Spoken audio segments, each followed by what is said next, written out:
Everyone, this is Richie for AMP 2013, and I'm with Matsuoka. You're in the unique position of being staff and a performer. Mm-hmm. So from that standpoint, I mean, has there been any observations or like experiences that you'd want to share? I guess I just have more background knowledge than most of the performers that are here.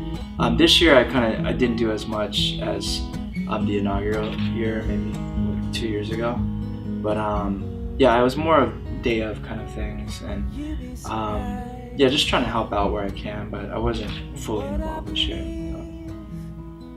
One thing I do want to point out is that in one of the previous interviews, one of the bands were really happy about the backline, like all the equipment that was provided, the fact that they had to carry like all their equipment, and they said they had a better time than playing at the House of Blues Hollywood. So yeah, figured I'd let you know that. Oh, cool. That's nice to hear, because I think that's the part where I really helped out maybe the inaugural year, is that because Dennis Michael Broussard is kind of, he had the inspiration to put this all together, but he maybe wasn't as familiar with the background stuff with the music end of it. So I think I was able to help the initial year, just to kind of say like, oh well, if you're gonna have a concert and you're gonna have a lot of bands coming in, it's best to have a backline, because the festival concerts and things like that, and he's like at first he's not sure, what's a backline kind of thing. But I guess me being a musician, a performer, and a part of the planning committee, it was maybe good for them to have me there, just so I can kind of give them the viewpoint of a performer or a musician, the kinds of things that we might need, or the things to consider for the performance.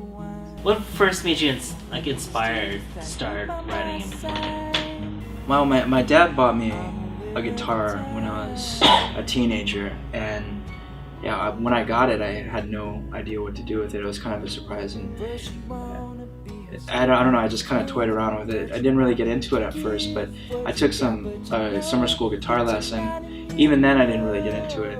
It was the following year when I started playing with my friends, and a friend of mine played the drums and another friend played the bass, and it just felt really good to jam out. The little that I had learned, playing the guitar, being able to play with your friends and just feel the music was a big thing that kind of changed things for me. And I just really enjoyed playing from that point. And then later on I started writing my own songs and performing. There's been so many different rewarding things along the way that I've really loved about music. So at this point now, I really do it for the love of it. And again, part of it's a music thing, part of it's like a songwriting thing, part of it's a performing thing. The connections that I've been able to make with people, and just and just to share my feelings through music, and all kinds of things. Many great things about music. Since you've been to several different amps, do you have any highlight stories or favorite moments maybe? All kinds of things.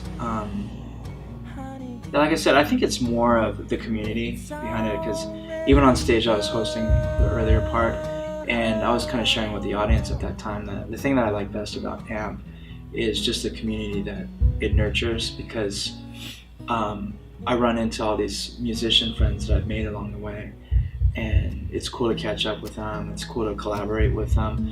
Things like this is where a lot of collaborations begin, because then, Dan is playing with Sam Kang and Dan Matthews, and and it's cool because Sam Kang we had play here as a solo artist, and then Daniel Matthews played with his band at that time, and they were able to connect, maybe not exclusively through this, but along the way we all see each other at this event, but then some other things as well, and we're able to make those kind of connections, and nurture the relationship. Exactly, because then we keep seeing each other, we maybe didn't discuss some kind of collaboration at that time, and then I forgot about it.